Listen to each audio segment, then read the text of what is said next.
Pernah nggak sih lu dengar kata-kata motivator yang bilang uang itu bukan segalanya? Kebahagiaan gak harus dari uang. Menurut gua, perkataan tersebut hanya berlaku bagi orang-orang yang punya banyak uang dan sudah berkecukupan. Bagi orang yang gak mampu atau miskin kayak gua, menurut gua, uang adalah harga diri.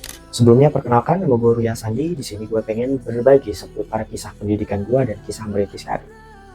Dulu pas gue SD maupun SMP gue merasakan sangat sulit karena waktu itu emang keterbatasan ekonomi dan gak ada duit. Kemudian dari SMP gue juga bingung mau melanjutkan pendidikan kemana karena waktu itu gue pikir mau ke SMK biar ketika lulus langsung kerja. Ternyata biaya SMK waktu itu cukup mahal, sekitar 3-4 juta. Akhirnya gue gak bisa SMK, akhirnya memaksa gue ke SMA. SMA pun biayanya cukup mahal, akhirnya gue terpaksa buat jualan dan cari beasiswa waktu itu. Setelah waktu itu beasiswa untuk SMA dan dapat uang dari hasil jualan keliling waktu itu, ya jualan makanan, jualan minuman dan lain-lain.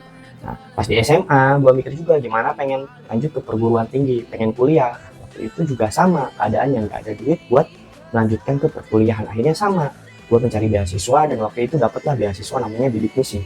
Lalu gimana pas di perkuliahan? Ya sama, ketika di perkuliahan gue juga sambil bekerja, sambil jualan dan seterusnya. Intinya apapun gue lakukan buat memenuhi kebutuhan.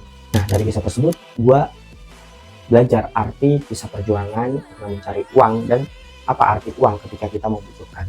Mungkin dengan keterbatasan uang yang kita miliki, uang yang keluarga kita miliki, kita akan sulit untuk mendapatkan sesuatu, misalnya pendidikan, misalnya karir dan seterusnya. Tapi uang jangan sampai membatasi mimpi kita, karena mimpi kita bukan terbatas pada uang yang kita punya, tapi bagaimana keseriusan dan ketekunan kita untuk meraih mimpi tersebut.